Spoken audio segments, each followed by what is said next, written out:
j'invite Asghar Ali pour la lecture du hadith qui sort. Salat.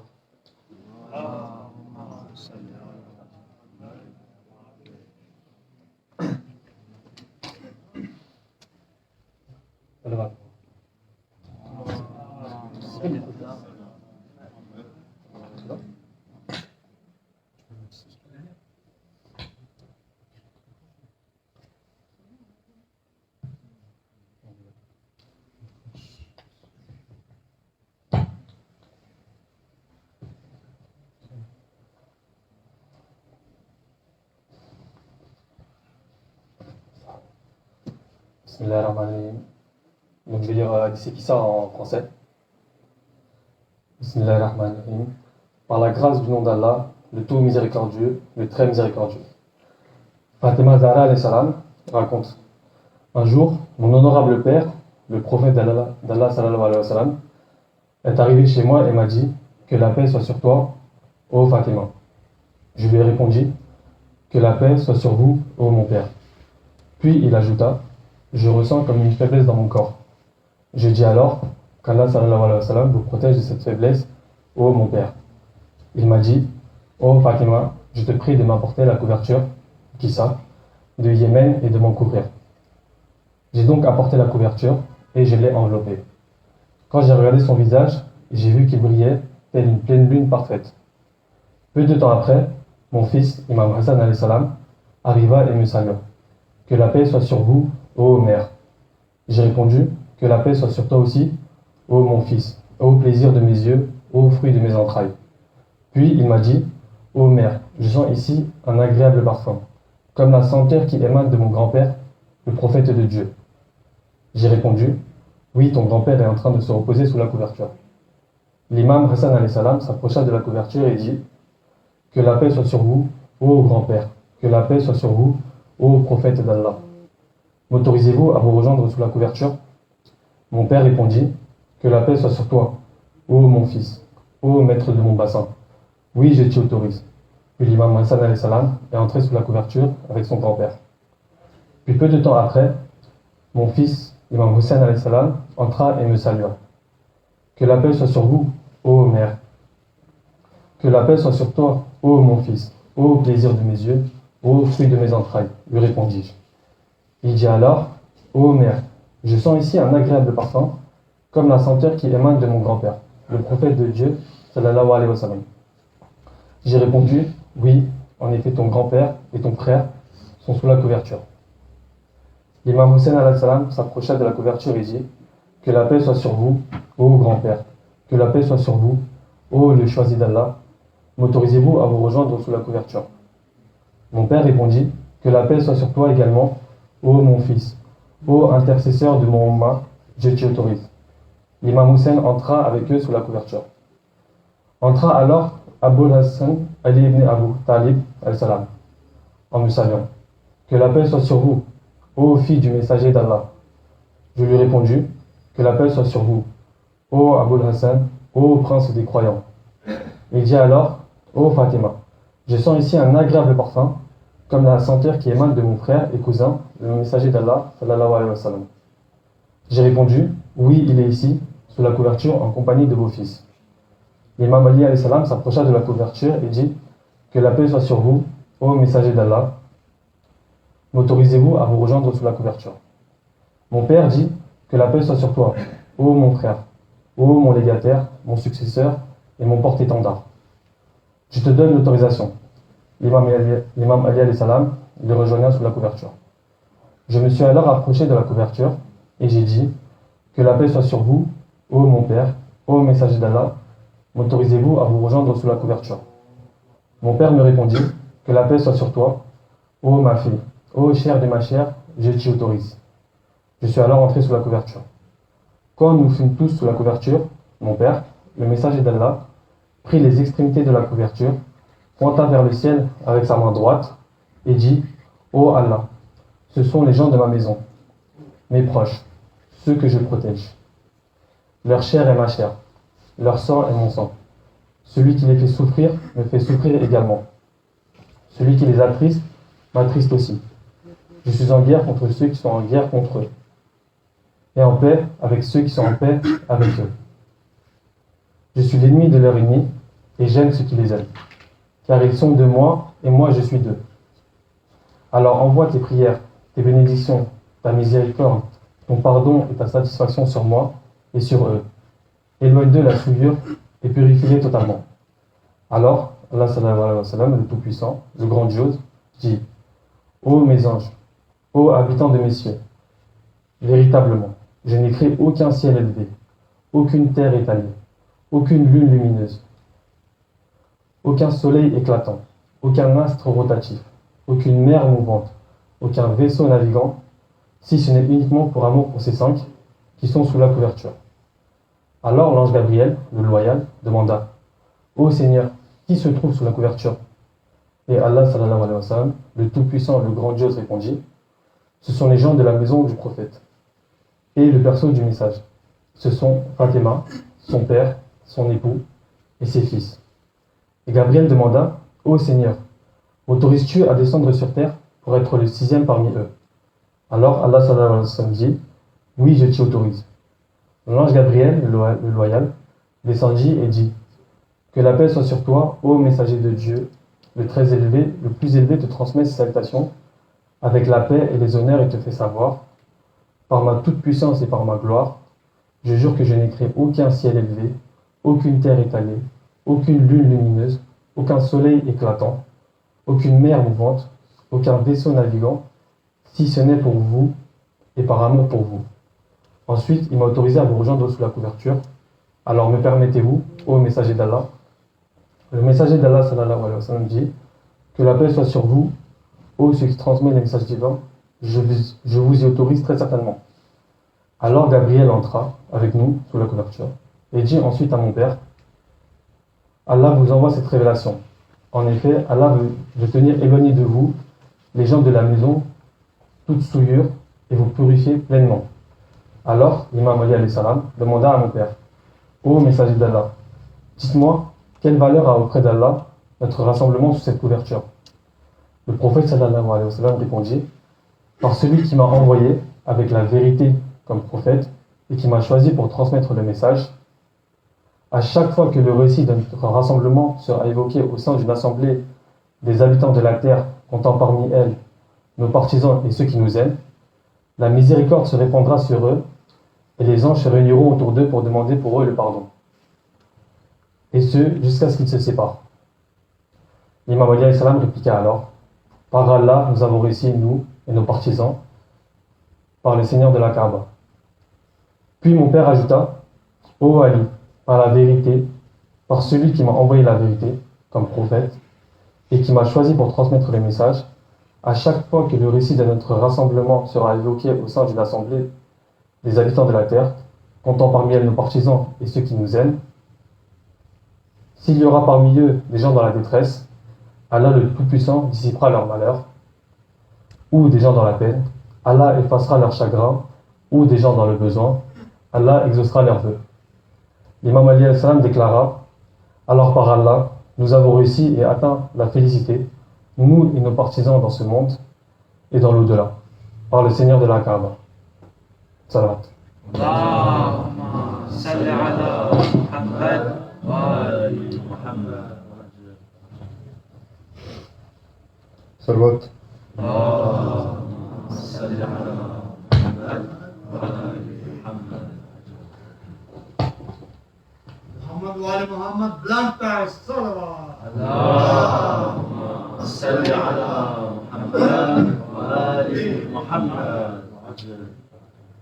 En ce début de mois de Rabiul Awwal, j'ai le plaisir de vous annoncer le lancement d'un nouveau programme en français, destiné notamment aux jeunes de la communauté, afin de leur faire découvrir toute la profondeur du message de l'imam Hussein alayhi salam et la signification de la commémoration d'Arashura.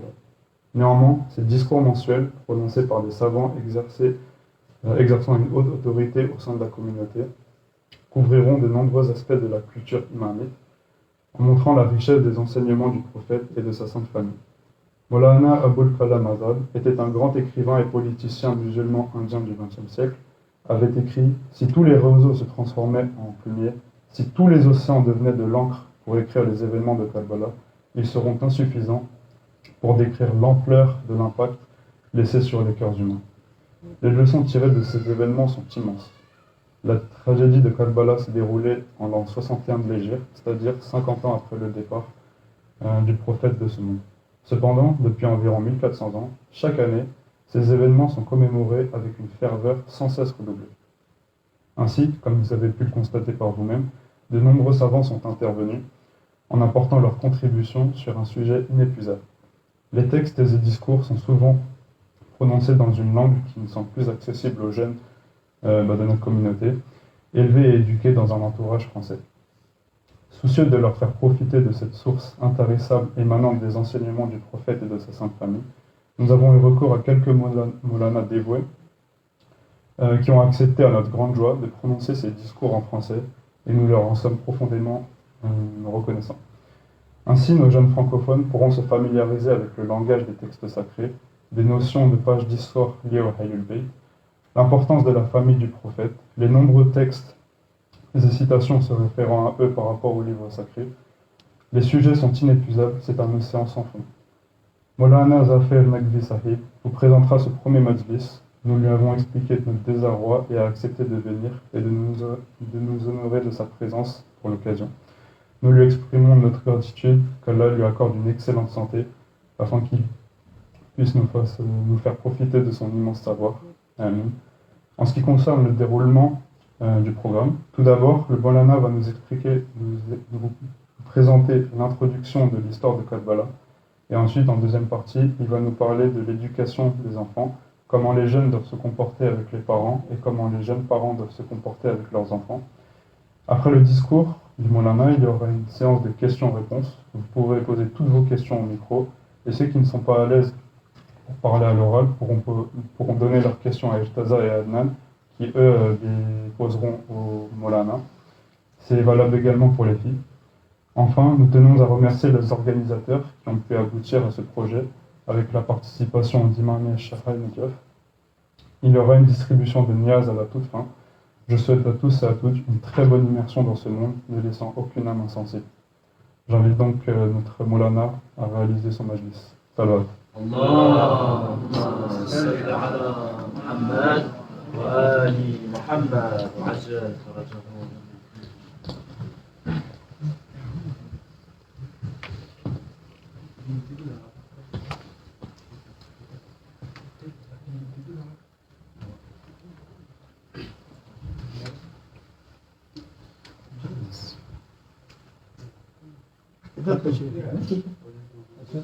नहीं रिवायत हम जो है वो रिवायतों को ऐसी रखें ये तो ज़रूरत है इसकी नहीं ज़रूरत लगा हाँ उधर तो स्टेज चलती है आप दशा खाना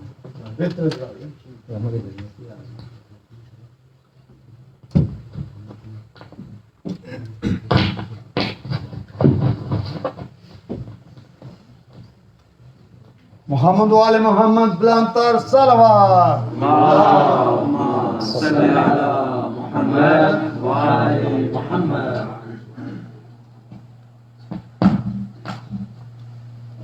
صلوا على محمد وآل محمد. اللهم صل على محمد وآل محمد.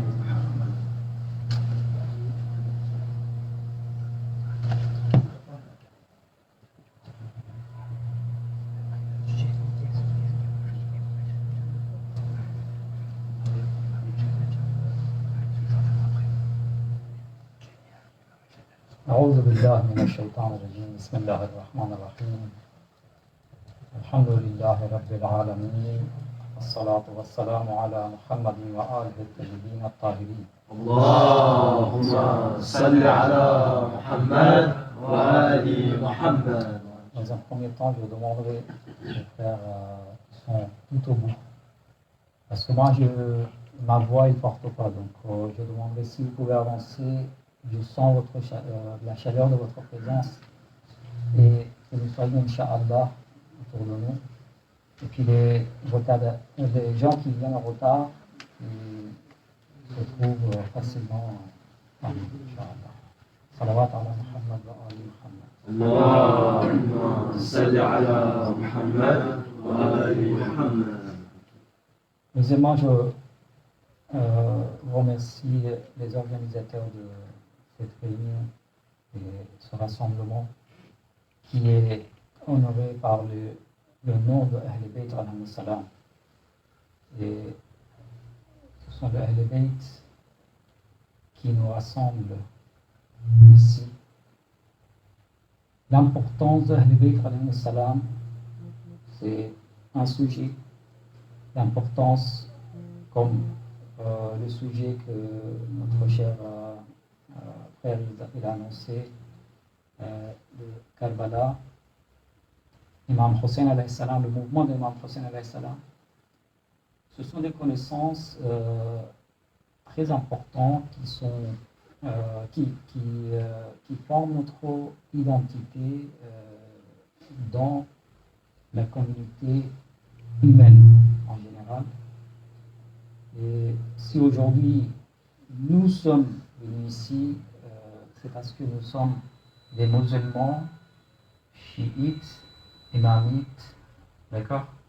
Donc ce sont les identités. Donc ces identités-là, il faut avoir la connaissance parfaite de cette identité, sinon on reste toujours perturbé dans nos idéologies, dans nos parcours, dans les concepts et dans les principes de notre religion.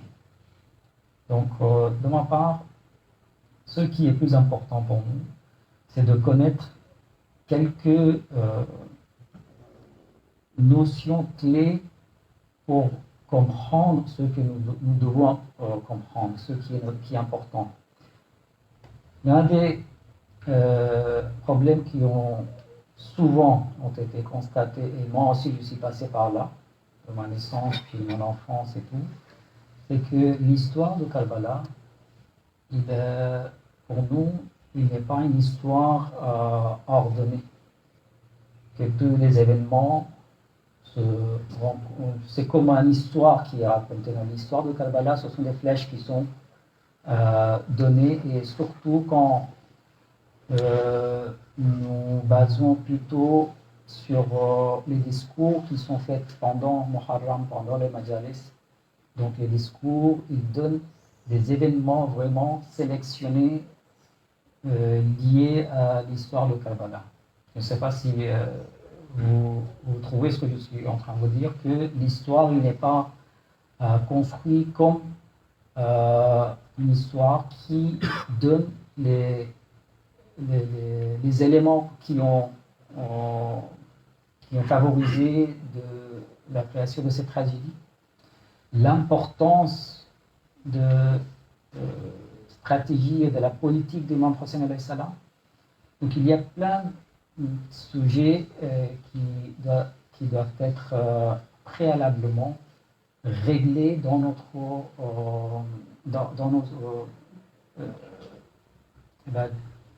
notre éducation. Première chose que nous avons un grand problème, moi j'ai vu en discutant avec des personnes, surtout les jeunes, c'est le concept d'une religion.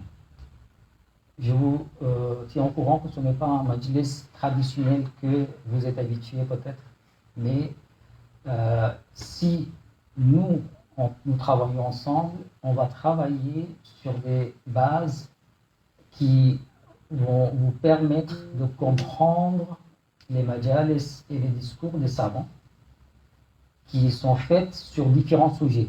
Donc cette base-là qui est très importante. Par exemple, le concept de la religion. Aujourd'hui, on nous pose la question, quelle est la définition de la religion, n'importe quelle religion qu'on parle. Est-ce qu'il y a une définition? Sur cette question-là, nous avons une variété.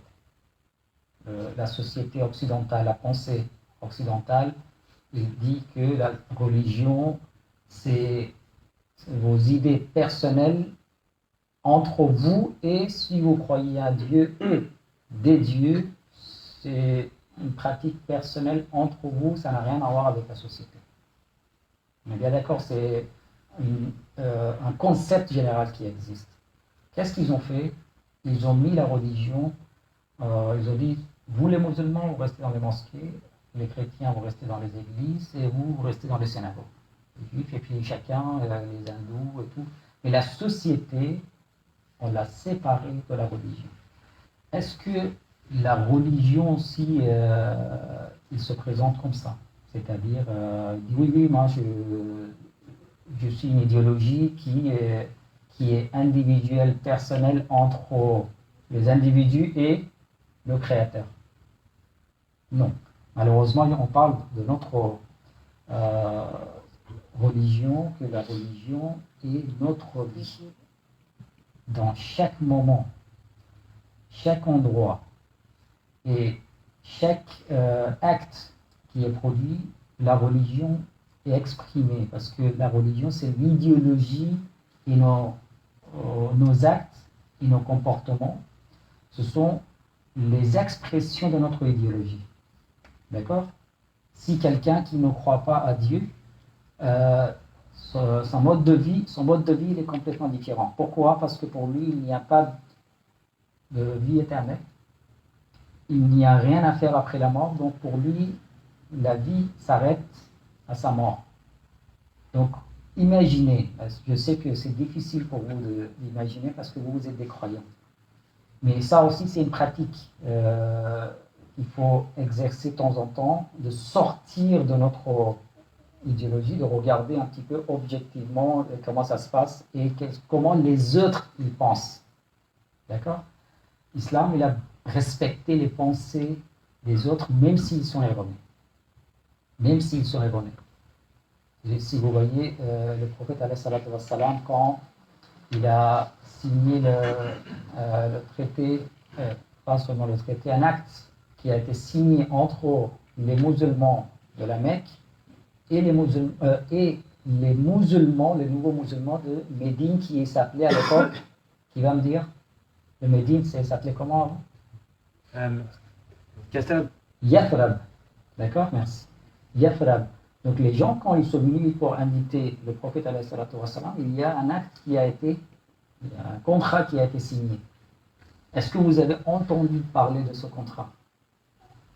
Ce contrat, est-ce que vous connaissez les articles? Il y a 130, si je me souviens, c'est 133 articles dedans.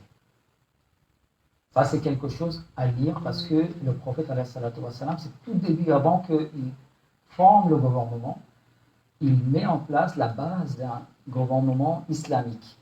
J'évite de mot l'État islamique parce qu'aujourd'hui, entre guillemets, il donne une notion des gens qui ont mal réagi malheureusement. Donc le gouvernement islamique, il est formé par le prophète alayhi salatu wassalam première fois et il a mis une base. Mais malheureusement, ces articles-là, ces notions-là, ils ne sont pas développés.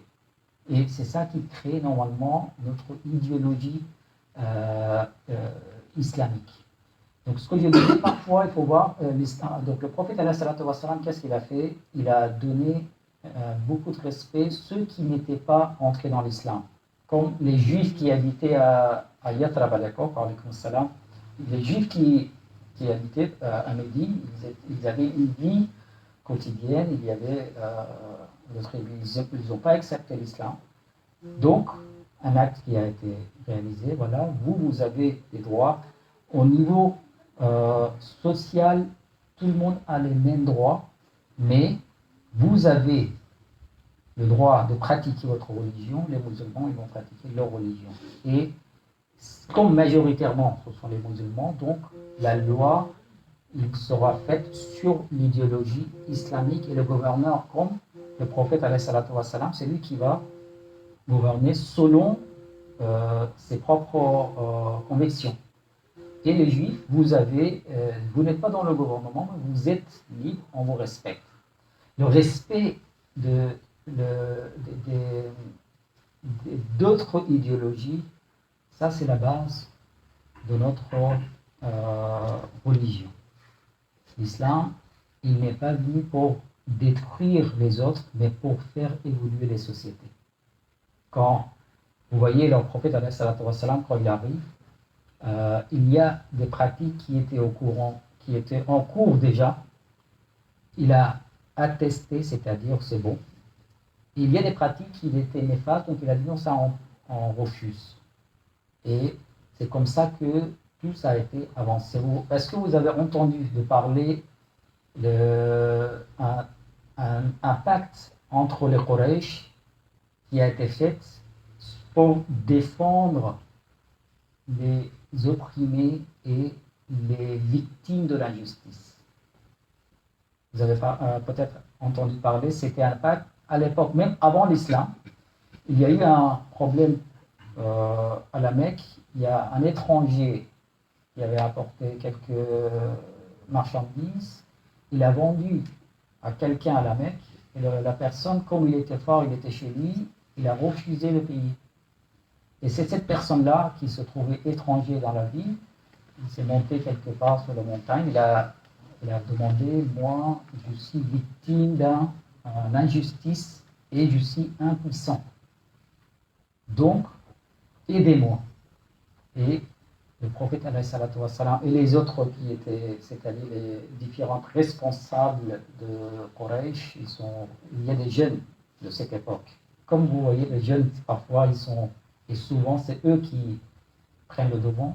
Ils ont dit non, on va signer un pacte ici que n'importe qui sera victime d'une injustice, c'est notre devoir d'aller l'aider. Donc ça, c'est un principe que le prophète, même après quand il se trouvait à Médine, après son victoire, il disait, même aujourd'hui, si on m'invite de signer un tel pacte, je serai toujours le premier d'aller signer le pacte. Pourquoi? Parce que c'est le principe qui tient les religions et les sociétés. Donc le concept de la religion que je disais, la religion aujourd'hui dans la société que nous sommes en train de vivre, et cette société, il a un impact très très important sur nos communautés. Et la religion, le concept est différent. Ils ont séparé la culture et la religion. Ils ont dit la culture est générale et la religion fait partie de la culture.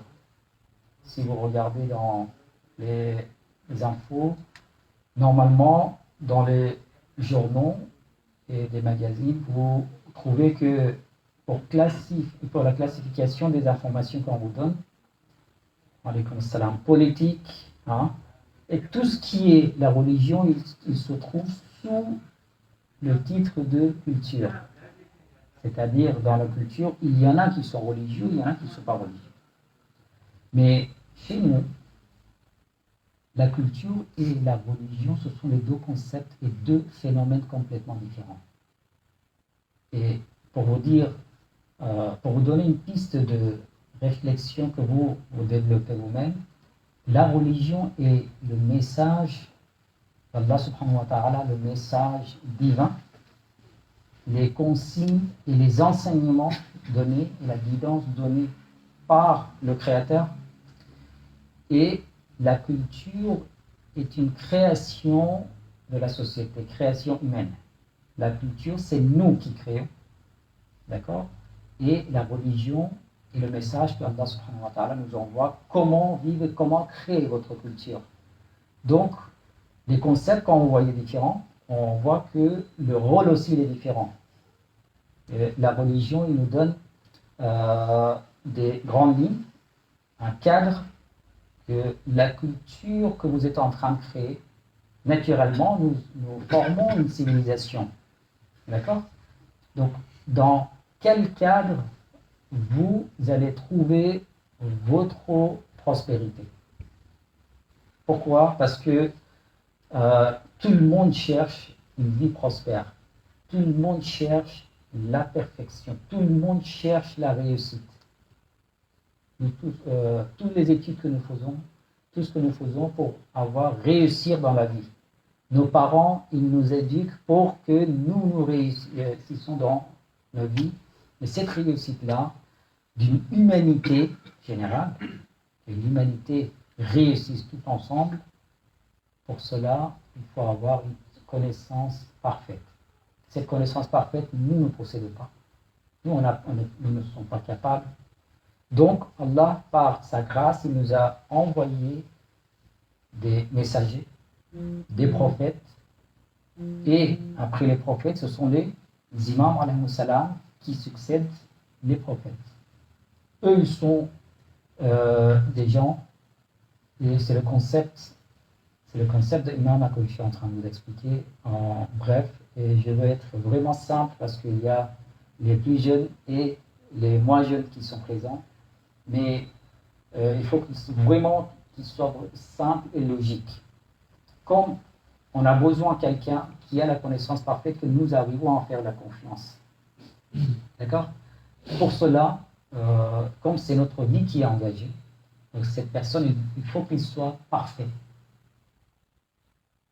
Infaillible, il ne peut pas faire des erreurs, pas de péché, même pas un acte qui a une valeur inférieure à la supérieure. Il n'y a pas tous ces actes, ils sont parfaits.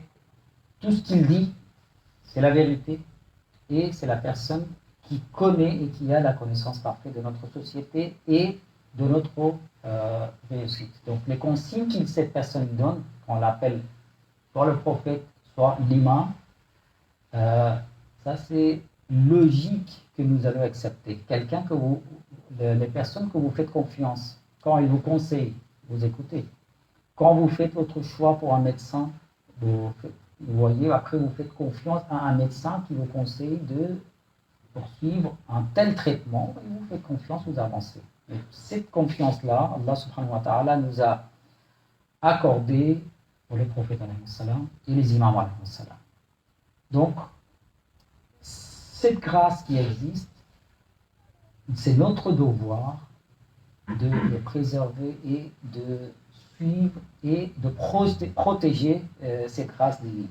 Et malheureusement, les humains, ils n'ont pas respecté, il y a une partie des êtres humains, ils n'ont pas respecté cette logique, et c'est pour cela que nous voyons souvent de Adam alayhi salam jusqu'au aujourd'hui. Les prophètes, ils ont été écartés, ils ont été refusés. Il y a une partie des peuples, ils ont refusé la vie Nour. 950 ans, dans 950 ans, seulement sa prêche. C'est la durée de sa prêche dans son peuple. Et c'était quoi son âge? Il y a différentes versions que nous avons. Moi, je ne vais pas rentrer dans ces détails, mais pour vous dire que les prophètes comme Nabi Ibrahim, comme Nabi Moussa, comme Nabi Isa alayhi salam, Jésus-Christ, ils ont vécu des moments très difficiles. Donc la tragédie que nous sommes en train, moi, avant que j'arrive à Karbala, ce genre de tragédie, il y avait un passé en fait, qu'on arrive jusqu'à là. Mais qu'est-ce qui se passe? Toujours, même s'il y a une majorité qui refuse et qui ne profite pas et qui n'ont pas la grâce, qui n'ont pas la possibilité de profiter de cette grâce, mais toujours il y a une minorité autour de ces prophètes, autour de ces imams, qui restent fidèles et qui font avancer le message d'Allah subhanahu wa ta'ala. Donc la religion, toujours, il est en avance, il est en évolution. La société où ils ont profité, ils avancent, et s'ils ne profitent pas, ils dégraissent. Au lieu d'avoir une civilisation, ils tombent dans des civilisations. Parce que les prophètes, ils amènent une civilisation. Arrivé, moi je ne veux pas rentrer de Adam alayhi salam jusqu'à là, mais on parle de notre dernier prophète, Muhammad sallallahu alayhi wa sallam.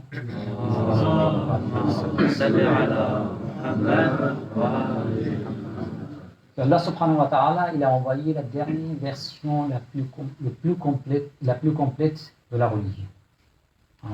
Al-yawm akmaltu lakum dinakum allazi wa atmamtu alaykum ni'mati wa raditu lakum al-islam dina. Que le prophète dit aujourd'hui la religion est complète et parfaite. Complète et parfaite. C'est pour ça akmaltu lakum wa atmamtu. Ikmal wa itmam, C'est deux mots qui signifient qu'il est complet et il est parfait maintenant, le message. C'est pour cela qu'après le prophète, la révélation a été coupée. On n'avait plus besoin, l'humanité n'avait plus besoin d'avoir le lien de la révélation avec Allah subhanahu wa ta'ala.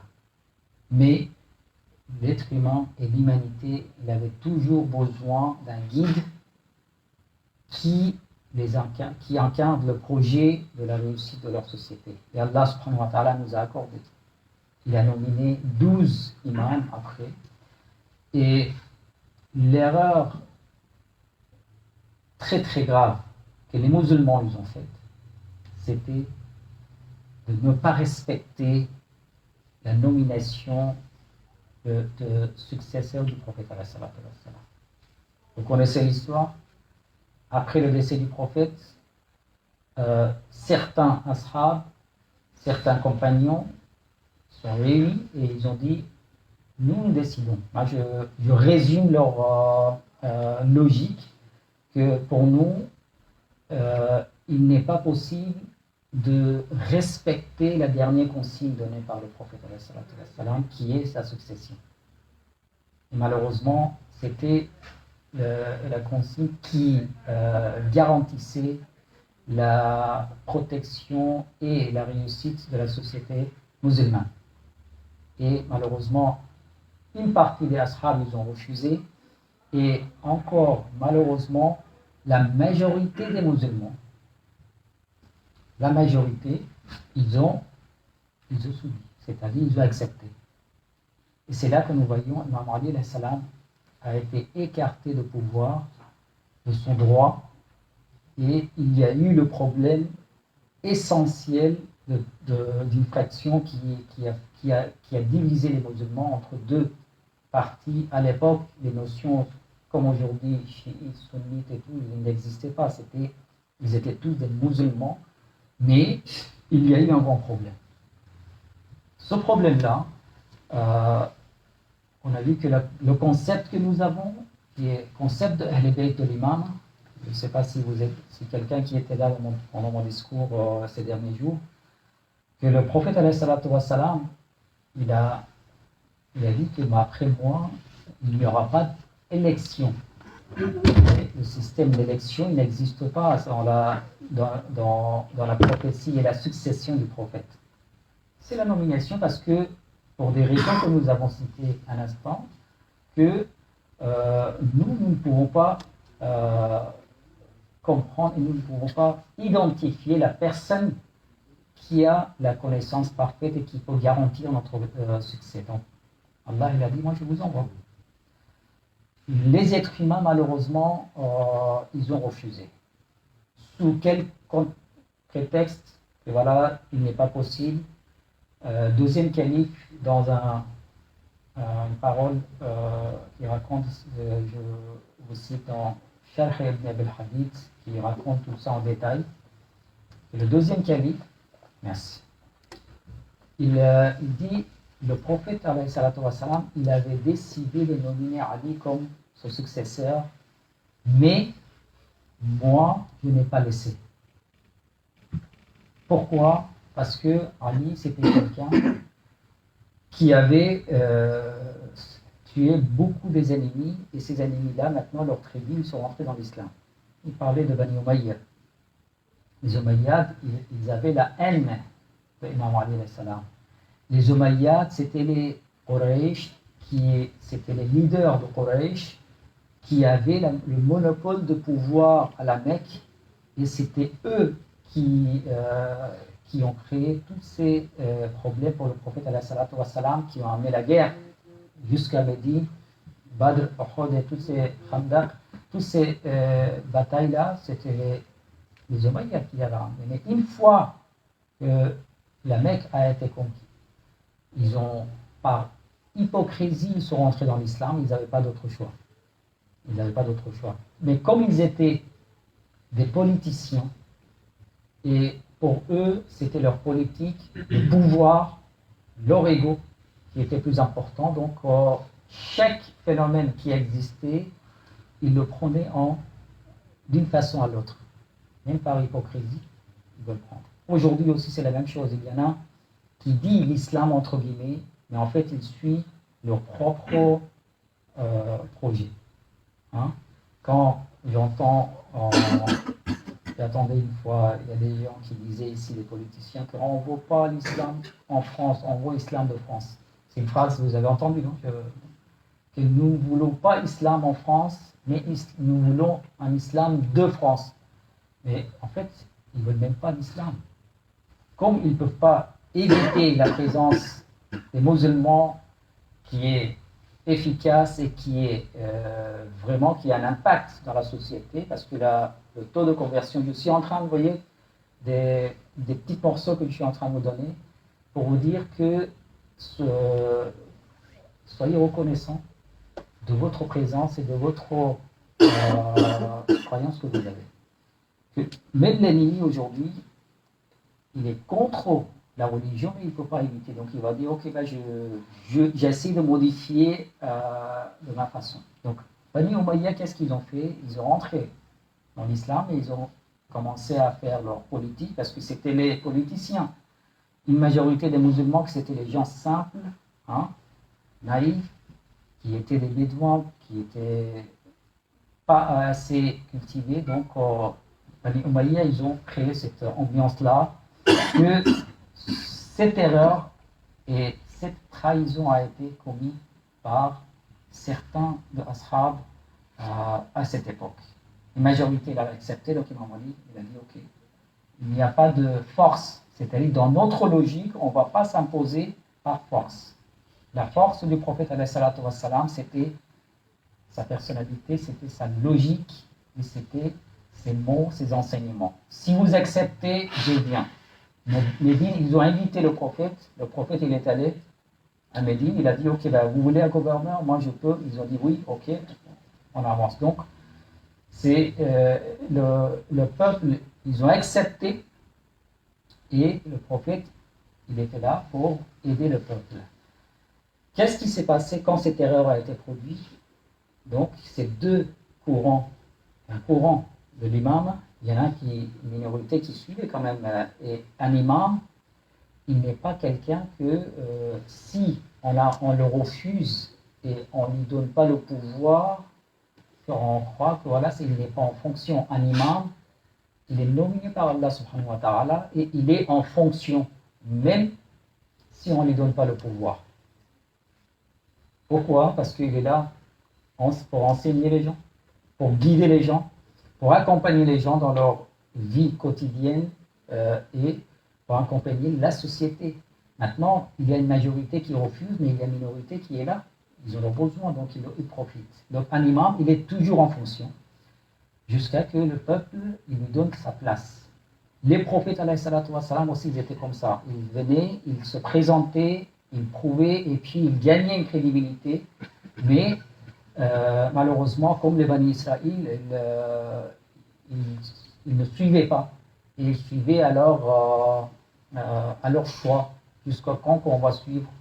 Donc comme l'islam, il n'a jamais voulu à s'imposer par force, c'est pour cela que la question que de temps en temps on me pose, pourquoi la religion, il est tellement dans les problèmes. Les problèmes, en fait, ce n'est pas dans la religion, c'est chez les religieux. S'ils ne pratiquent pas, s'ils ne vont pas respecter, s'ils veulent suivre un autre chemin et ils veulent manipuler la religion, c'est normal que la religion ne peut rien faire pour vous. Vous allez créer des problèmes vous-même dans votre société et après vous allez accuser la religion. Aujourd'hui, ce qui se passe, beaucoup de gens ils ne comprennent pas qu'est-ce qu'il dit le marja. Hein? Quelle est la différence d'un fatwa à un autre? Quels sont les principes à respecter? Et ils disent, comme chaque marja il a son propre religion, ça entre guillemets ce que j'ai entendu. Donc, on ne va pas faire le taqlid par exemple, on va suivre personne. Ce n'est pas une excuse, je pense, valable. Taqlid est important, il faut suivre un marja. Ce système aussi a été mis par les imams alayhi salam. Donc, je reviens. C'était une petite introduction, on est parti loin. Excusez, dans 5 minutes, je termine. Imam Hussein alayhi salam, on est en train de parler, il faut voir les racines de et d'origine de ce problème de Karbala, la tragédie de Karbala, il faut trouver à Saqifa. À Saqifa, les musulmans, ils ont refusé. Ils ont pris un chemin parallèle qui les ramène nulle part, sauf les catastrophes. L'histoire vous raconte les catastrophes qui ont été faites après la prise de pouvoir par les autres califes, et puis les Omeyyades, les Abbassides, l'histoire elle est pleine.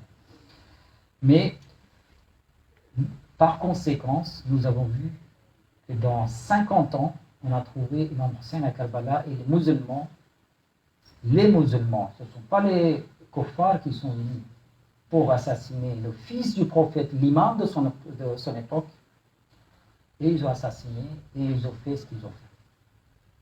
D'accord? Donc, une petite, et peut-être une petite erreur dans notre idée, il faut créer des catastrophes. Donc, vous voyez, nous avons beaucoup de traditions aussi. La tradition de cérémonie de Raza. On nous demande, oui, le prophète, il n'avait pas de Raza, il n'avait pas de cérémonie de Imam Hussein. Comment ça se fait que vous avez inventé? Vous avez eu cette question, je pense, il est plein. Que vous, les chiites, vous avez inventé les traditions. D'abord, les traditions pour nous, ils sont basées sur notre culture. Les traditions sont liées à une culture. Donc, la tradition de Raza en Asie, par exemple, au Pakistan, en Inde, il est différent que la tradition, par exemple, en Irak. Et la tradition en Irak, c'est un petit peu différent que la tradition en Iran. Donc, dans la cérémonie, vous avez vu certainement des différences. Ce sont des traditions liées à la culture et ça ne gêne pas le tout. Ce qui est important, c'est de garder le principe. L'objectif de Raza de Imam Hussein alayhi salam et les cérémonies aujourd'hui, là, c'est quelque chose qu'il faut vraiment rester fidèle avec.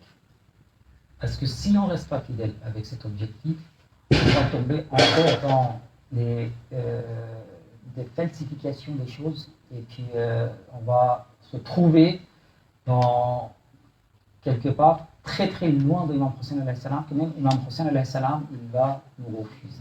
Il va dire non, vous n'êtes pas mes fidèles. Donc, tout ce qui nous intéresse, c'est de rester vraiment que Imam Hussein alayhi salam, il nous accepte autant que ce fidèle. Imam Hussein alayhi salam, il a fait sa révolte. Il a fait sa révolte pour amener une réforme dans la société, pour protéger la religion et les enseignements de la religion de son grand-père, le prophète Mohammed sallallahu alayhi wa sallam.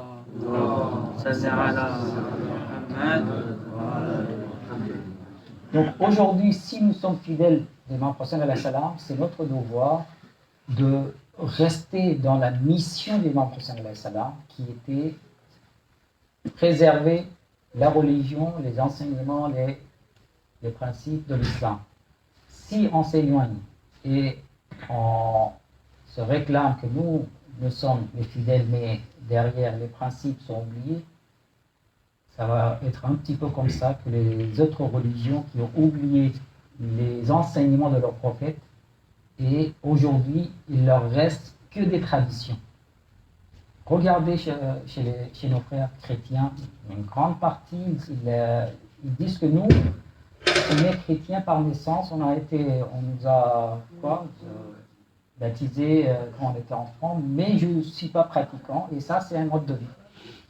J'entends de temps en temps chez les musulmans aussi, moi je suis musulman, mais je ne suis pas pratiquant. Moi je ne comprends pas. Si on croit à quelque chose, on croit à une idéologie, ben on pratique. Si je crois que là, cette partie de cette membre, il est tellement chaud que ça va me brûler, je ne vais jamais toucher. Donc, notre vie, il faut qu'il soit cohérent avec notre idéologie et notre religion que nous avons. Donc, quel principe? Si on s'éloigne de nos principes, là, c'est inquiétant. Donc, l'apprentissage de principes de la religion, les enseignements donnés par la religion qui garantit notre réussite dans la vie quotidienne que nous avons, vraiment, et qui garantit la prospérité éternelle que nous allons, Inch'Allah, avoir tous ensemble, grâce à Ahl Bayt alayhi salam. Donc il y a des clés, ces clés-là, il faut les tenir. Première clé, c'est Tawhid que nous parlons, mais Tawhid, toujours, il passe par des conditions. Et je vais terminer comme nous étions vers la fin de Safar maintenant, on est en mois de Rabiul Awwal, avec un hadith d'Imam Reza alayhi salam. Un message d'Imam Reza alayhi salam, après je termine, et je suis à votre disposition, Inch'Allah, on va discuter ensemble. Imam Reza alayhi salam, dans un hadith, il a enregistré mon discours, non? Donc je profite pour lire le texte de Imam Reza alayhi salam, comme ça, ceux qui vont aller chercher le hadith. Imam Reza alayhi salam, en conseillant les chiites, il a vu un problème. Il a dit il y a quelque chose qui ne va pas. Donc, il conseille dans 2 phrases les chiites comment réagir et comment se comporter. Il a dit لا تدعوا العمل الصالح والاجتهاد في العبادة اتكالا على حب آل محمد عليه السلام. Pour les chiites, le fait que vous êtes amoureux de Ahl Bayt alayhi salam, le fait que vous aimez Ahl Bayt alayhi salam, ne croyez pas que vous n'avez pas maintenant besoin de faire du bien et de pratiquer vos actes d'adoration. Il ne faut pas négliger les actes d'adoration et le bien qu'il faut faire dans la société. Ça ne remplace pas, c'est-à-dire l'amour de Ahl Bayt, il ne remplace pas votre salat, entre guillemets, vos salats et vos ibadat. Donc, il ne faut pas quitter les ibadat et les actes d'adoration en disant que nous sommes les amoureux de Ahl Bayt et nous aurons l'intercession de Ahl Bayt alayhi salam. Certainement, nous aurons.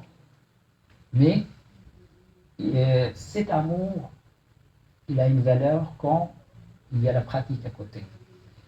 Également, il dit voilà, tad'u hubba ali Muhammad alayhi salam لأمرهم اتكالا على العبادة فإنه لا يقبل أحدهما دون الآخر. Hadith est enregistré. Et également, ceux qui disent que c'est l'acte, c'est l'adoration, c'est ibadat qui sont plus importants, l'amour de Ahl Bayt n'est pas important, eux aussi ils trompent. L'un sans l'autre n'a aucune valeur. L'un il amène vers l'autre. Si nous sommes amoureux de Ahl Bayt alayhi salam, donc nous respectons les enseignements donnés par Ahl Bayt alayhi salam. Si nous respectons l'islam, si nous faisons salat et tout, et on n'a pas d'amour de Ahl Bayt alayhi salam qui fait partie de notre iman, qui va me raconter la petite phrase, le verset qui nous demande de aimer Ahl Bayt alayhi salam? La Surah 33, verset 33. قل لا أسألكم عليه أجرا إلا المودة في القربى. Le seul salaire que le prophète alayhi salatu wa salam, il demande à son peuple, et même le prophète il ne demande pas. Les gens ils disaient qu'est-ce que vous voulez qu'on fasse pour vous? Vous nous avez sauvés. Nous étions dans tel état et vous nous avez mis le roi du monde. Maintenant, qu'est-ce qu'on peut faire pour vous?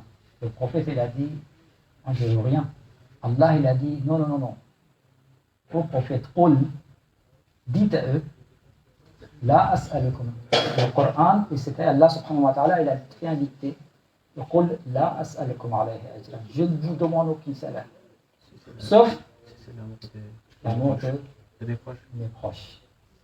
Donc, Imam Reza alayhi salam, il est en train de dire que vous être chiite parfois, vous dites oh là c'est bon, on est sauvé, on est protégé, on est privilégié entre guillemets, donc je n'ai pas besoin d'aller tel. Non, au contraire, il faut que nous soyons exemplaires dans notre vie, que nous reflétons l'image de Ahl Bayt alayhi salam dans une société. Un chiite, quand on le voit dans son quartier et les gens ils disent lui il est un chiite, il faut qu'il soit exemplaire dans ses comportements, dans son courage, dans ses actes, dans son respect, dans son éducation, hein, dans ses projets. Il faut qu'il soit exemplaire. Donc c'est ça le devoir que nous avons aujourd'hui. Et si vous voulez, les prochaines sessions qu'on aura, on développe en détail, parce que ce soit, vous m'avez dit, c'est le sujet de l'éducation aussi qu'il faut aborder, mais ce n'est pas un sujet que nous pouvons aborder dans quelques minutes. C'est un sujet qui nous ramène vers une longue discussion et un long accompagnement. C'est-à-dire il faut qu'on s'accompagne l'un et l'autre. Les parents demandent comment faire pour éduquer nos enfants. D'abord, aucun parent n'est formé à être un parent. Non. On s'apprend tous ensemble.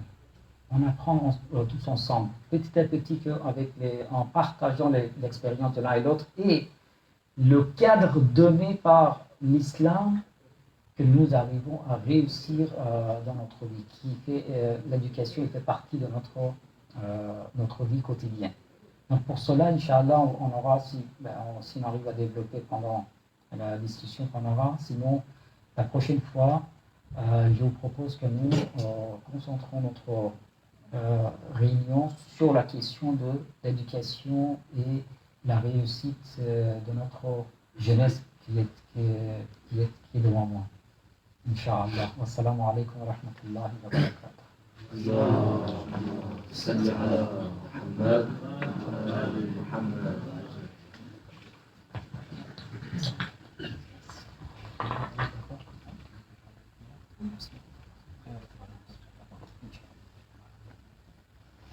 اللهم صل على محمد.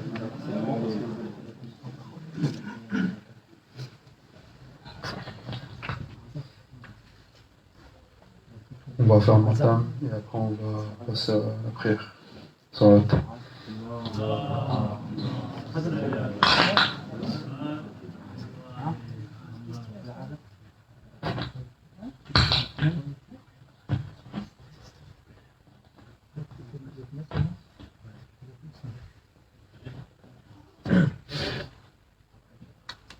صلوا على محمد وآل محمد.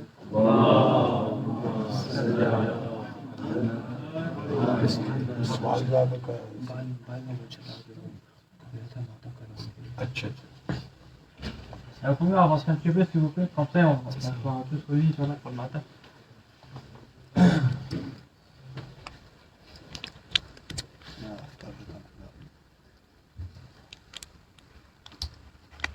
محمد آل محمد بلندتر صلوات. اللهم صل على محمد وآل محمد. يا حسين يا حسين يا حسين يا حسين يا حسين يا حسين يا حسين يا حسين حسين. Muslim est à Koufa, mais il me trouve là-bas, ô grand roi. Des hommes dégoûtants, infâmes, avilissants, ô grand roi. Je t'en prie, ne pars pas, c'est vrai, les cœurs sont là, ô grand roi. Mais les épées contre toi, ton cousin ne revient pas, ô grand roi. Ô grand roi, Moussim abandonné, du haut de la mosquée, son corps est jeté. Ô grand roi, je t'en prie, ne pars pas, mais de pas ces gens-là, ils ne méritent pas. Ô grand roi, si tu te rends là-bas, tu sais aussi bien que moi que tu y souffriras. على يا حسين يا حسين ميميرا C'est le cœur vaillant que Muslim en avant offre son âme. Héros de Hussein, se retrouver seul, c'est un drame. Muslim prisonnier avant d'être jeté par là son imam. Me vois-tu grand roi, me vois-tu grand roi, me vois-tu au grand roi. Si je pleure c'est pour toi, si je tremble c'est pour toi, si je meurs c'est pour toi. Aram aram aram aram ya Sarallah. Aram aram aram aram ya Sarallah. Aram aram aram aram ya Sarallah. Aram aram aram aram ya Sarallah. Aram aram aram aram ya Sarallah. Aram aram aram aram ya Sarallah. Hussein est bien trop grand pour songer à s'enfuir, ne peut faiblir. Abbas va en avant, à marcher sur les rangs pour les punir. Le fer des épées, le ciel ensanglanté pleurait pour toi. Il y a aussi la terre, ces hommes au cœur de pierre pleurèrent pour toi. Mon papa,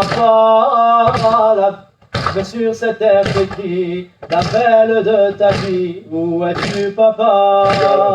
Mon papa, je suis ta petite fille. À présent il fait nuit, ne me laisse pas. Mon papa, cet homme m'a frappé, s'amuse à me brûler, ne me laisse pas. Arabi ya Hussein Mimiram. Je suis Ruqayya, la fille de Hussein, je subis l'assaut. Son cœur pur qui saigne, par terre il la traîne, la fille est en sanglots. Mon père ya Hussein, tu es coupé en morceaux. Aram aram aram aram ya Sarallah. Aram aram aram aram ya Sarallah. Aram aram aram aram ya Sarallah. Aram aram aram ya Sarallah. Que la paix soit sur toi, ô illustre grand-père ya Mohammed. Que la paix soit sur toi, ô illustre grand-père ya Mohammed. Voici ton bien-aimé Hussein, marche démembré sans aide ya Mohammed. Ceci est ton hasard, hommage à tes labeurs, c'est Zainab.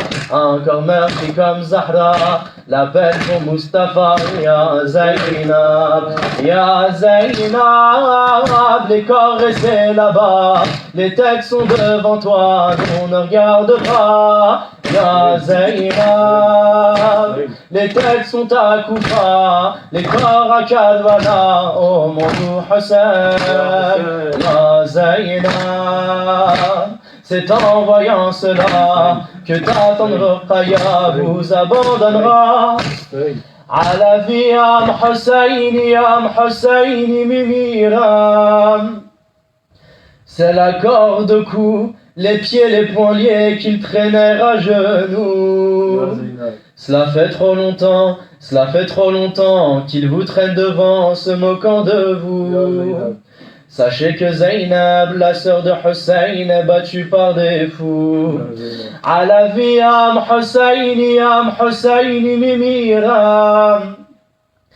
C'est la corde au cou, les pieds, les poings liés qu'ils traînèrent à genoux. Cela fait trop longtemps qu'ils vous traînent devant, se moquant de vous. Sachez que Zainab, la sœur de Hussein, est battue par des fous.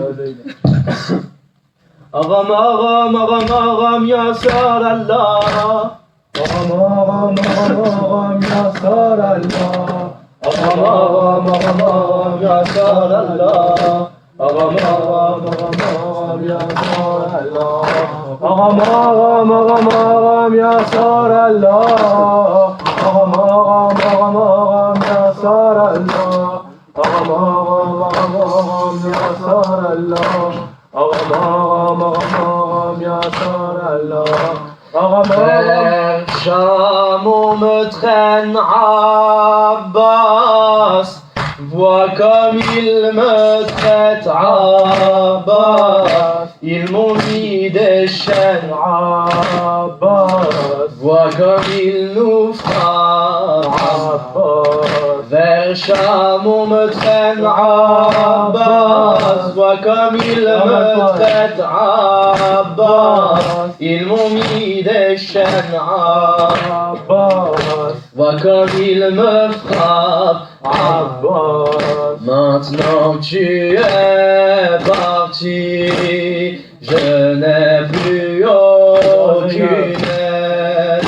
Autour de moi les gens rient, se moquent de notre misère.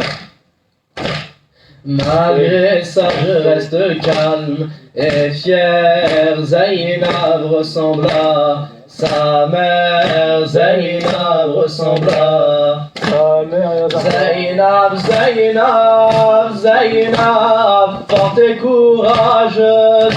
Zainab, fille de Zahra, Zainab, fille de Haïdar. Zainab, Zainab, Zainab, Zainab, forte et courageuse. Zainab, fille de Zahra, Zainab, fille de Haïdar. Dans son palais Yazid, jouant avec la tête du maître des martyrs, frappant sur ses saintes lèvres, sous les yeux de Rokhaya, Hossein se fait frapper, Hossein se fait frapper. Zainab, Zainab, Zainab, forte et courageuse. Zainab, fille de Zahra, Zainab, fille de Haïdar. Zainab, Zainab, Zainab, Zainab, Zainab, Zainab, Zainab, Zainab, Zainab, Zainab, Zainab, Zainab, Zainab, Zainab, Zainab. Ya Hussein, Ya Hussein, Ya Hussein, Ya Hussein, Ya Hussein, Ya Hussein, Ya Hussein, Ya Hussein, Ya Hussein, Ya Hussein, Ya Hussein, Ya Hussein,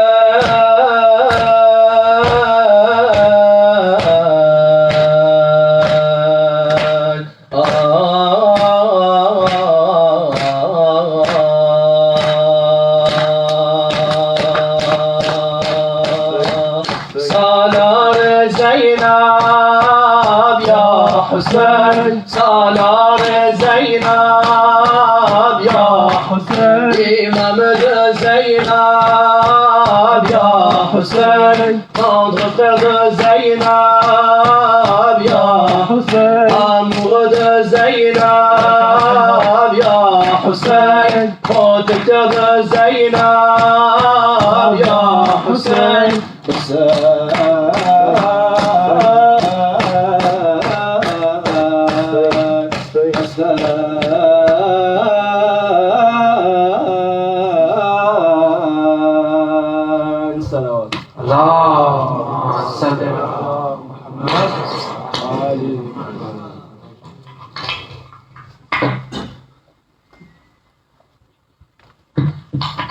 Salam alaikum à tous et à tous. Il y aura une petite modification au niveau du programme.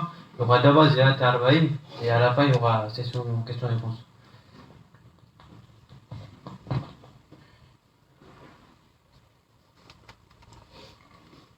Bismillahirrahmanirrahim. Allahumma salli ala Muhammadin wa ali Muhammad. إن الله وملائكته يا أيها الذين آمنوا صلوا عليه وسلموا تسليما اللهم صل على محمد وآل محمد. بسم الله الرحمن الرحيم. السلام على ولي الله وحبيبه، السلام على خليل الله ونجيبه، السلام على صفي الله وابن صفيه، السلام على الحسين مظلوم شهيد، السلام على أسير الكربات وقاتل العبرات. اللهم إني أشهد أنه وليك وابن وليك وصفيك وابن صفيك، الفائز بكرمتك، أكرمته بشهادتي وحببته بسعادتي واجتبيته بطيب ولادتي وجعلته سيدا من السادة وكائدا من كادة وزائدا من الزادة وعطيته مواريث الأنبياء وجعلته حجة على خلقك من الأوصياء، فعذر في الدعاء ومنها نصحا للعباد وبذل المحجة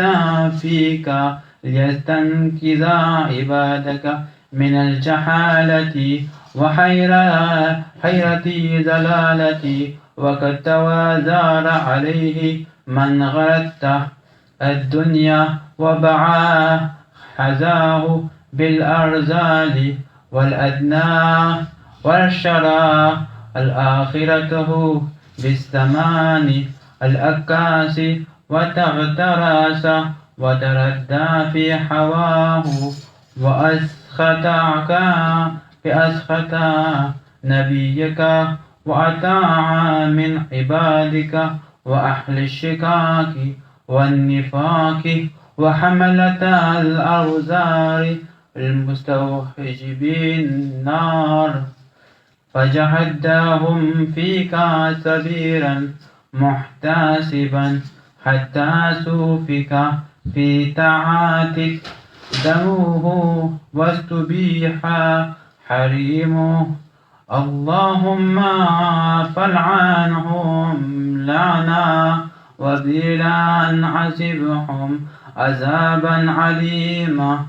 السلام علي يا ابن رسول الله، السلام عليك يا ابن سيد الأوصياء، أشهد أنك أمين الله وابن أمينه، اشتى ساعدا ومزيت حميدا ومت فكيدا مظلوم شهيدا، وأشهد أن الله منجز لك ما وعدك ومحلك من خذلك ومعذب من قتلك، وأشهد أنك وفيت بأحد الله وجحدت في سبيل الله حتى أتاك اليقين، فلعن الله من قتلك ولعن الله من ظلمك ولعن الله أمة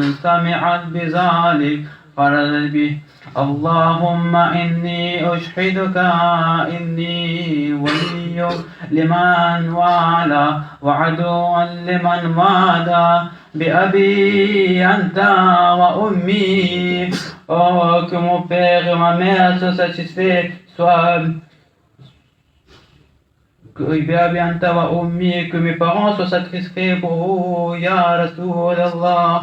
أشهد أن كنت نورا في الأسلاب الشامخة والأرحام المتحرة، لم تنجسك الجاهلية بأنجاسها ولم تلبسك مدهمات من ثيابها. وأشهد أنك من دائم الدين وأركان المسلمين والمعقل المؤمنين. أشهد أنك الإمام البر التقي الزكي الحادي المهدي. وأشهد أن الأئمة من ولديك كلمة التقوى وأعلام الهدى والمرد والوسكى والحجة على أهل الدنيا ويشهد أني بكم مؤمن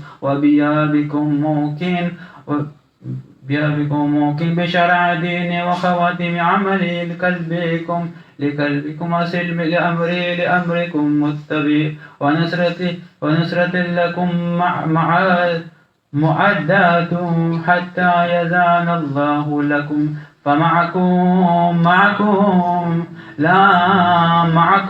لا مع عدوكم صلوات الله عليكم وعلى أرواحكم وعلى أجسادكم وشاهدكم وغائبكم آمين يا رب العالمين.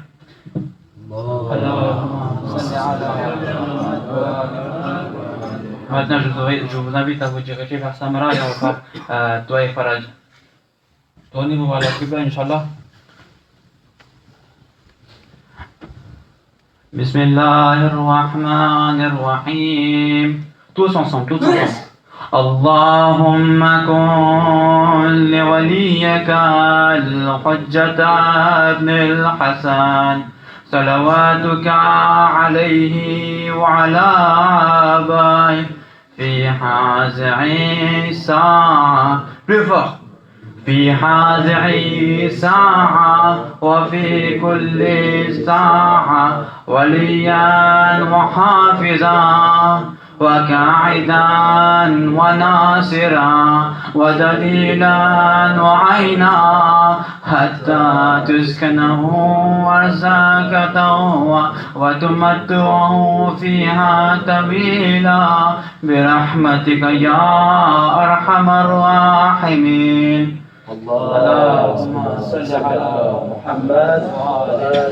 Pour tous nos frères et sœurs qui sont malades, une fatiha et 4 fois couler cela. بسم الله الرحمن الرحيم الحمد لله رب العالمين الرحمن الرحيم مالك يوم الدين إياك نعبد وإياك نستعين اهدنا الصراط المستقيم صراط الذين أنعمت عليهم غير المغضوب عليهم ولا الضالين. بسم الله الرحمن الرحيم قل هو الله أحد الله الصمد لم يلد ولم يولد ولم يكن له كفوا أحد. بسم الله الرحمن الرحيم قل هو الله أحد الله الصمد لم يلد ولم يولد ولم يكن له كفوا أحد. بسم الله الرحمن الرحيم قل هو الله أحد الله الصمد لم يلد ولم يولد ولم يكن له كفوا أحد. بسم الله الرحمن الرحيم قل هو الله أحد الله الصمد لم يلد ولم يولد ولم يكن له كفوا أحد. أما يجيب مضطر إذا دعا ويكشف سوء يا الله يا الله يا الله يا الله. صل على محمد وآل محمد.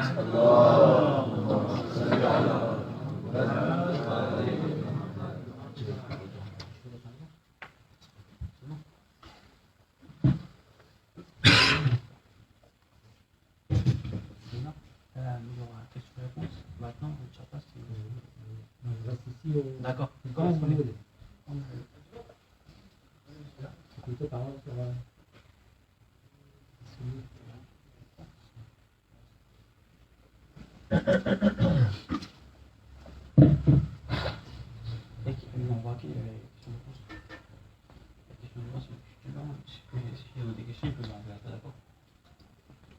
Salam alaikum. Comme convenu, je vous envoie des questions au cas où les jeunes ne pourront pas poser, ils pourront envoyer des SMS sur le numéro et pour poser des questions, Inch'Allah.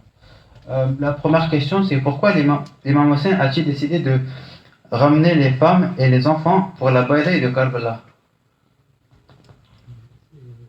Ça vient de là, la question Ça, c'est quelqu'un qui vous pose la question.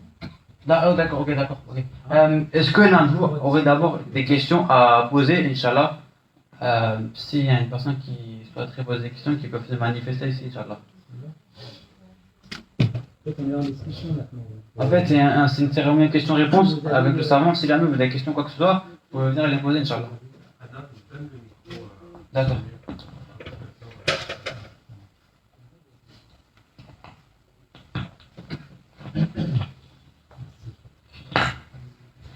Donc, personne. Une question, oui. Je vous donne parce que comme ça, les sœurs aussi. j'avais eu l'occasion de poser cette question à un chef qui m'avait répondu en farsi et c'était... Je parlais pas le même farsi que lui, du coup